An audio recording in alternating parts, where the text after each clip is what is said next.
प्रणाम गुरु माँ के चरणों में मेरा कोटि कोटि प्रणाम। माँ, मुझे बचपन से ही अनुभव होते आए हैं। मैं अपने अनुभव आपको बताना चाहती हूँ।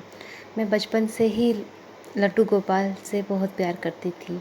जब मैं 6 साल की थी माँ, तो मुझे उनके दर्शन भी हुए हैं। मैंने देखा कि इंद्रधनुष में मैंने कृष्ण जी को जाते हुए देखा, और मुझे ऋषि मुनियों के भी दर्शन होते थे, जो हम हमेशा नारद नारद कहकर जाते थे। और माँ, जब मैं सूरत में थी, गुजरात में, वहाँ पे पार्वती के व्रत जो होते हैं, जो 5 साल में आते हैं, जो 5 दिन के चलते हैं, तो वहाँ पे अपने मम्मी पापा के साथ गई थी। वहाँ पूजा कर रही थी, तो मेरे सिर पे आके एक बेल पत्र गिरा, जबकि शिवलिंग जो था वो थोड़ी दूर था। और एक बार माँ, मैंने स्वप्न में देखा कि गुफ़ा थी। गुफ़ा के अंदर मैं चली गई, वहाँ पर एक शिव खड़े थे, और उनके सिर जटाओं से उनकी गंगा का पानी गिर रहा था।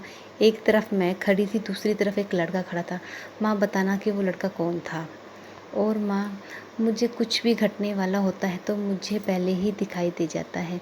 एक बार मैंने देखा कि बद्रीनाथ में जो नदियाँ जो मिलती हैं, मैंने सपने में देखा कि वो मिल रही, बद्रीनाथ के सपने में देखा कि नदियाँ मिल रही थी।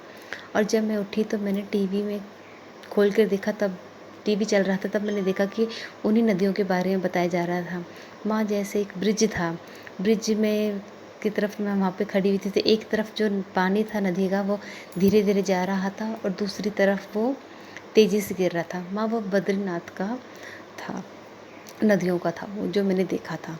और एक बार माँ, मैंने देखा कि चाँद और सूरज एक साथ इकट्ठे देखे मैंने, और मैं भी वहाँ पर थी जहाँ पे बर्फ़ का एक घर था।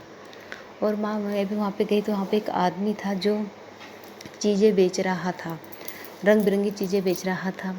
मेरा भी मन हुआ, मेरे पास 5 रुपए थे, मेरा मन हुआ कि मैं लूँ, पर मैंने सोचा चीज़ लूँ या घर जाऊँ। माँ, मैंने ऐसा देखा।